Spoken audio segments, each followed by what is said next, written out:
عارف ليه دايما الميركاتس بتقف فوق دماغ المصورين؟ عشان بيشوف المصور كأنه برج مراقبة عايش.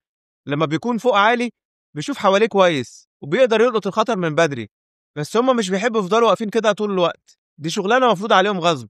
زي ما احنا بنروح الشغل كده كل يوم، بيقفوا كده عشان لو فاتهم نسر بيطير فوق المجموعة كلها ممكن تروح في لحظة.